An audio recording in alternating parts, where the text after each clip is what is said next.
Alright everybody, I'm out here doing a little bridge fishing today. Just out in the middle of nowhere on a small creek. And I was here a couple weeks ago. You can't probably see them down there, but there's a lot of suckers and big carp and stuff down there. So I caught a bunch, and I watched another video of a friend of mine. His YouTube channel's I'll put his link in the description, but he did a catch and cook on these suckers, and I couldn't believe how good they were. I thought there's no way, but so I'm gonna catch a couple here. I'll put the camera on my head and try to get a couple on camera snagged. I just caught this one. It's a little tougher today, so that's what we're looking for, like that. Really good eating fish. I can't believe it, but it's a little tougher today. We had a bunch of rain, and so the water's a little deeper. It's a little windy, so not quite as clear to see. But hold on, I'll put the GoPro on my head and try to show you how I snag them off this bridge. It's quite a trip. And then I'll do a catch and cook for you. Stay tuned. All right, everybody, back out here. I'm gonna try to snag a few on camera. My GoPro on my head went on time lapse the last time, so I missed all that footage. But I'm just gonna try to get a couple snagged for you to show you the catch and cook. So stay tuned. Turn this camera on. Hopefully this time it works. They're right down below here.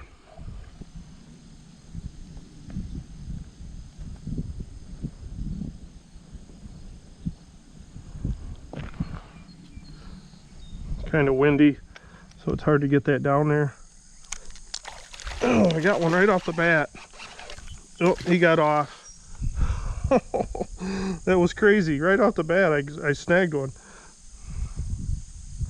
Well, get back down there and try to get another one. If I need to, I'll just go down underneath the bridge and get closer to where I can see, because this water's kind of cloudy. Oh.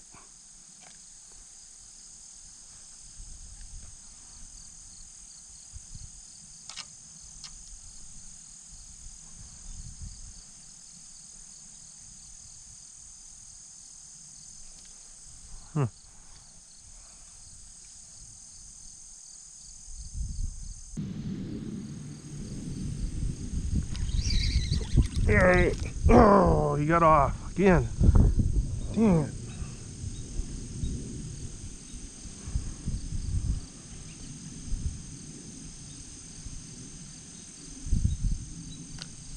It's hard to tell what's going on down there, because it's so cloudy. I try to see them when they swim over top of my hook, and then I just jerk it up and get a hold of them. There we go. Oh, that one got off too. I want to show you what I'm using here. I'm just using this little small red treble hook with a split shot on it. And like I said, a lot of the times I'm catching them by the lip or the snout, and I'm not sure if they're trying to bite on that, but I don't think that's what it is. But I would say 85% of them are caught around the lips. So I don't know if they're trying to bite on it. I wouldn't think so, but we'll find out. Look at this. I come down underneath the bridge because I couldn't get them from up there, and it's cloudy, and I hook a little bullhead. That's crazy. I've never ever seen that before. All right, now I'm gonna try some more. Man, it's hard. I can't see them down here. I can't see them from up there either. It's cloudy. I know they're in here, but all right, I'll keep trying. Get rid of this guy. I finally got one, guys. Finally, I've been snagging blind, and it's not a sucker. It's a sheephead. Oh, he just got off. That's fine. This is a pretty weak video, guys. I'm trying to show you how I snag these. I mean, I guess everybody pretty much knows how to snag, but this water is so muddy, and the sun keeps going behind the clouds, and I just cannot see them. At least I caught one there for you. And I will put the time-lapse video on there to show you that I did catch some suckers, and you seen me cook them, so stay tuned for that. If I don't get any more, I'm gonna get the hell out of here, because this is just a waste of my time.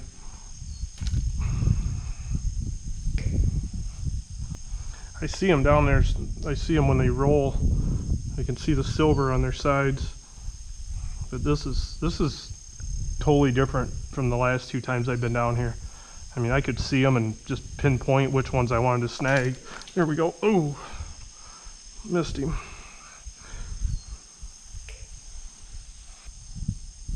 I did hook a huge carp the last time I was down here, and he run downstream and snapped my line.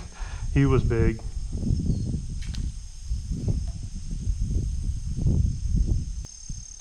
Even when the sun does come out, this water is so muddied up. I thought for sure it'd be lower today and I'd be able to see better.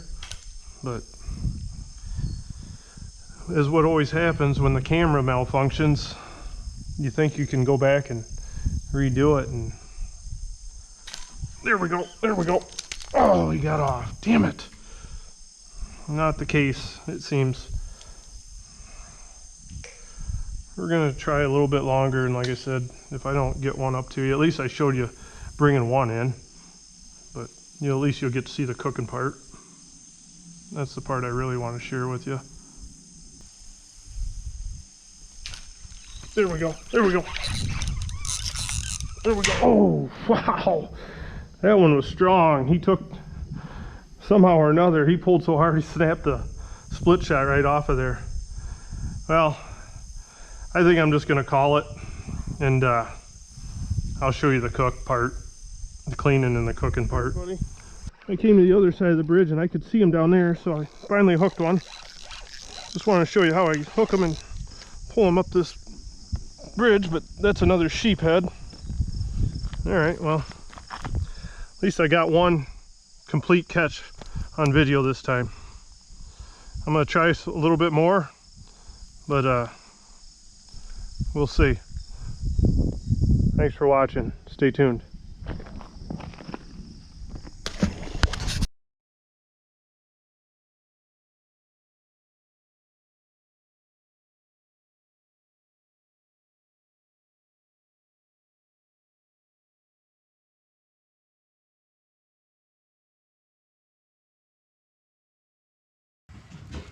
All right, everybody.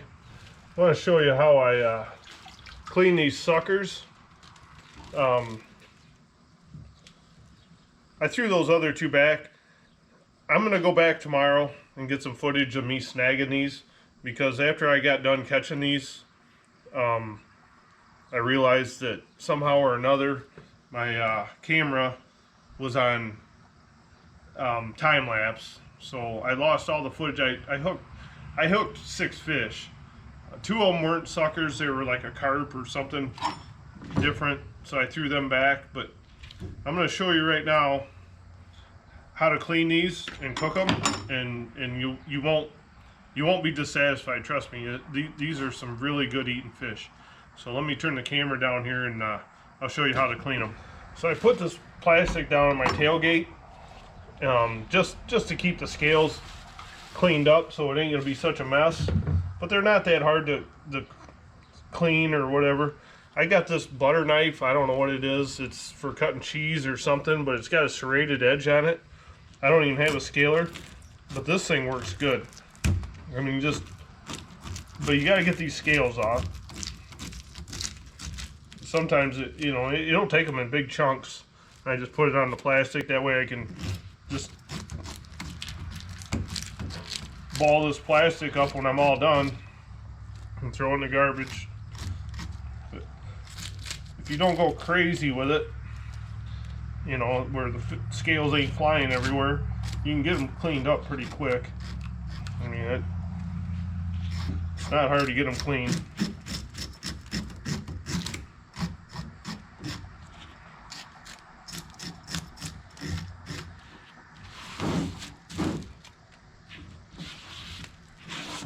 Get that side done, then I'll go over and do this side.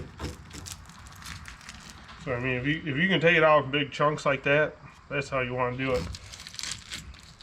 Just like that.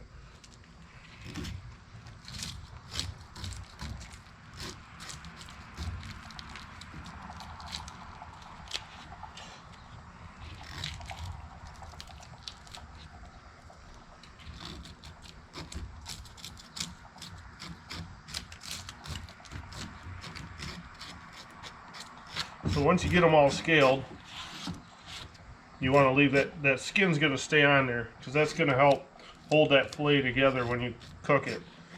And I'll show you that in a minute. So yeah, get those scales off, then you're just going to fillet it.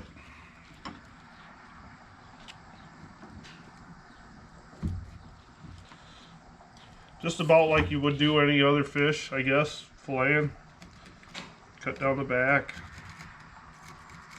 run it through, get down to the backbone.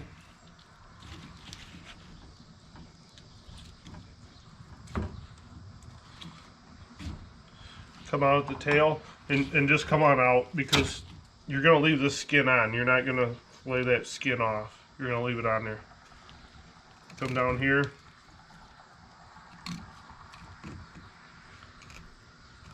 Take it off the ribs. You don't want to cut through the ribs.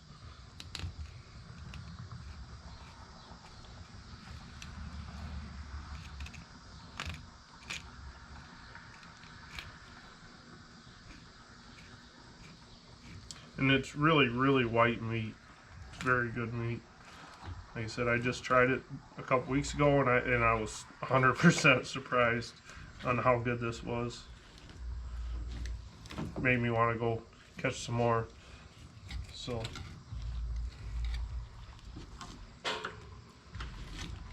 take that fillet off like that.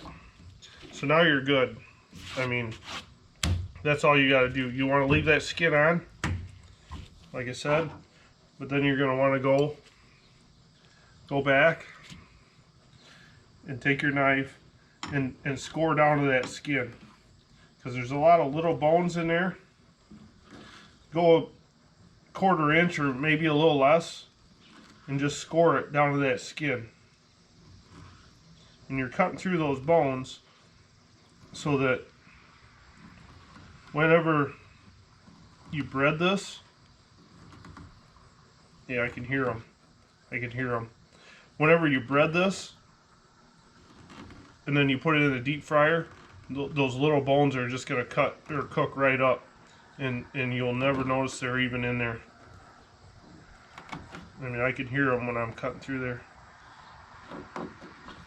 So, and then that skin's going to hold it all together. So stay tuned. I'm going to show you cooking them. Alright everybody, I just want you to see what these fillets look like. I got them all scored. If there's some spots where you cut through too deep, don't worry about it. Just cut it into pieces. You just want to get that breading in there and get that oil into those pieces so that they cook through and cook them bones up. I like cutting them into smaller pieces anyway. So that's how I'm doing that. I just wanted to show you a close-up of what these fillets look like after you get them scored. So I'm going to cut these into pieces. Then I'm going to put them in this breading deal. I'm using this. It's called Andy's fish breading. It's awesome. This is a Cajun flavor. They have different flavors of it. This stuff is amazing. I mean, just delicious. If you like it a little bit spicy, I totally recommend it. But they have the original and different other flavors. But I'm gonna put this in my shaker here.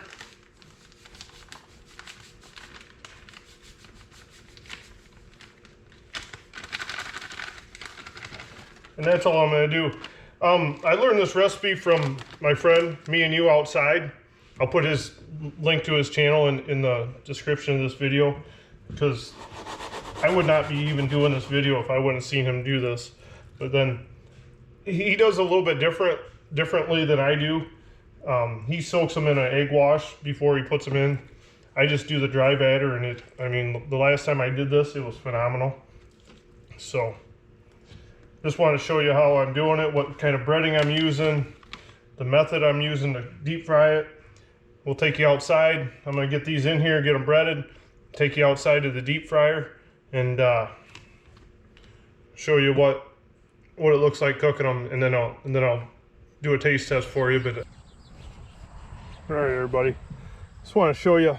I got these breaded really good. You want to make sure that all those cuts are opened up, breading's down in it, you know. So I've been shaking this up pretty good. All that breading's very well penetrated into those cuts in the meat of the fillets. And we got our deep fryer here. I got it set at 350, and it just got to 350, so that's when I usually put the fish in. I like to cook around 325, 330, but I'll set it to 350 because when I put this in, get that oil nice and hot. When I put these in, it'll cool that oil down a little bit. So we're just gonna put them in there. Oh, that's gonna be good. I wish you could smell this. I mean, the last time I did this, it was just amazing. There was hardly any left when I was taking it out of the deep fryer because I was sitting out here eating it, because I did like 2 batches at a time. Oh yeah. And you know, I just can't stress enough, you know, how good this is. I mean, I gave it to some people at work, and they turned their noses up at first until they tried it, and then they were like, this is amazing. So like I said, I got to thank my friend, Me and You Outside. It's one word. Like I said, I'll put that in the description. He does a lot of great cooking videos and everything else, fishing and everything.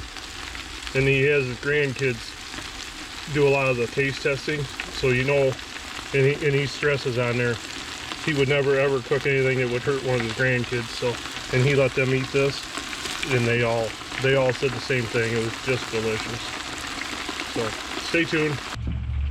All right, everybody, took the first batch out. I got another batch inside there, but I'm gonna taste this for you because I can't wait.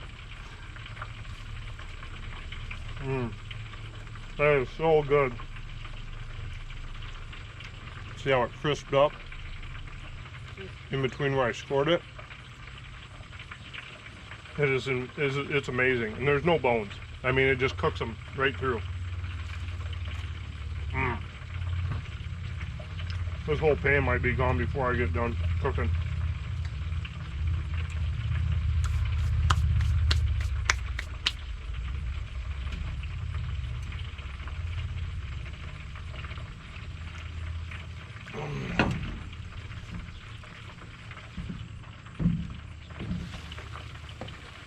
Some of these smaller pieces are done. I let them go a little bit longer. Put them right there. The bigger pieces I'll let go a little bit longer. But if you like this recipe, I mean, I know you're gonna like it. Try it, please. And if you think sucker is not good eating, you're wrong. Give it a try. Like I said, go check out my buddy at Me and You Outside. I'll put all his information in the video here in the description. And he's got a great channel. You'll love all his videos. He's a really funny guy. And so till the next video, I really appreciate you watching. Thank you, and good luck with everything.